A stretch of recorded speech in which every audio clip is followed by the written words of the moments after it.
Jeting go bhí siad neamhchiontach. Ceapan go mbeidh Andy ciontach. Ciontach nó neamhchiontach? Is léir go bhfuil sé ciontach.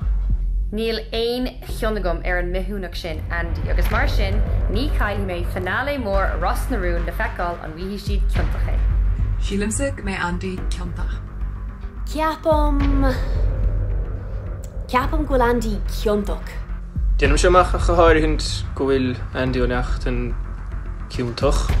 Éime bhuairimse chuis muid focail amháin sa gúirt. Neamhchiontach. Sílimse go bhfuil Andy ó neachtain a bhéis. An bhfuil Andy ciontach nó neamhchiontach? Táim cinnte go bhfuil sé ciontach. Was go a hain ach tam sé ceapan go mé sé ciontaí. Ciontach. Caithfí mé a rá go bhfuil Andy ciontach. Tá mé haon ag súil go mór le clár dearna na straithe do chuid Rossnarún agus síl go nanaí an gcuireann cenú go bhfuil Andy cinnte mar sin ná cálaí. Ceapam se go bhfuil Andy neamhchiontach. Andy? Dúir nach bhfuil istigh mádí an bhála go bhfuil sé ciontach. A dheobhí siad é.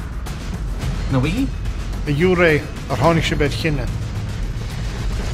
Tháinig a bhreithimh.